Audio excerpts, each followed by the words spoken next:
કે ભાઈ જગદીશ વિશ્વકર્માની માએ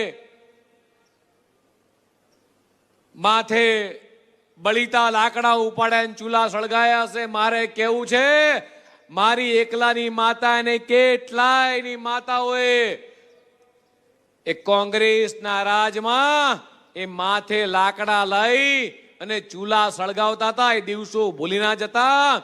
તમારા રાજની અંદર એ સંસદ સભ્ય કોટા પદ્ધતિ હતી અને ત્યારે સંસદ સભ્યની આગળ પાછળ ફરવું પડે. મોટો વ્યક્તિ હોય એને ગેસનો બાટલો મળે, લાગભગ હોય એને ગેસનો બાટલો મળે. મારી માતાએ કદાચ મજૂરી કરી હશે, માથે લાકડા ઉપાડ્યા હશે, છતાંય અમને સંસ્કાર આપ્યા, ભણાઈ ગણાઈને સમાજ સેવાને લાયક બનાયા અને આજે માતાના આશીર્વાદના લાયક અમને બનાયા છે અમારી માએ. અને કોંગ્રેસે હંમેશા કોઈ પણ માતા અને બહેનનું હર હંમેશા અપમાન કર્યું છે. કોંગ્રેસના નેતા ભૂલી ના જાય કે ભારતમાં જીવે છે. મારી માતા હોય કે તમારી માતા હોય એ ઇટાલીમાં નથી જન્મી. કદાચ ઇટાલીમાં જન્મી હોત તો એને ગેસના બાટલા શું છે કે લાકડા શું છે ખબર ના હોત. તમારા નેતાના માતૃશ્રી ઇટાલીથી આવે છે એટલે એને કદાચ ચૂલાની ખબર નહીં હોય, ધુમાડાની ખબર નહીં હોય, ભૂંગળીથી એને ચૂલા નથી સળગાયા. મારીને તમારી માતાએ ચૂલા સળગાઈ, ખીચડી બનાવીને તમને મને મોટા કર્યા છે. કોઈની માતાનું અપમાન ના કરશો.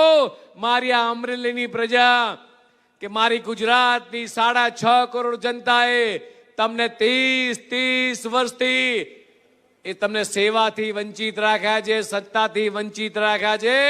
આવનારા 50 વર્ષ સુધી તમને હજી સેવા અને સત્તાથી વંચિત રાખવાની છે. સેવા કદાચ કરી હોય તો ગુજરાતના મુખ્યમંત્રી માન્ય ભૂપેન્દ્રભાઈ પટેલ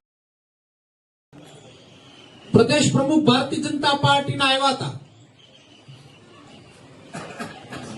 સોનિયા ગાંધીજી બારામાં કટાક્ષ કરતા હતા.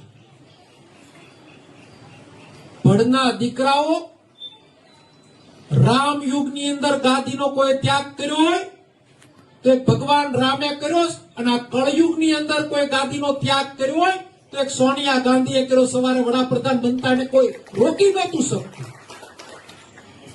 તમે જે પાર્ટીમાંથી આવો તમારા સંસ્કાર તો જુઓ. જેને તમને પેદા કર્યા, જેને તમને બાવડું પકડીને નેતા બનાવ્યા, અડવાણીની હાલત તો તમે તપાસ કરો. આ ભારતીય જનતા પાર્ટીની આઈડિયોલોજી, આ ભારતીય જનતા પાર્ટીની વિચાર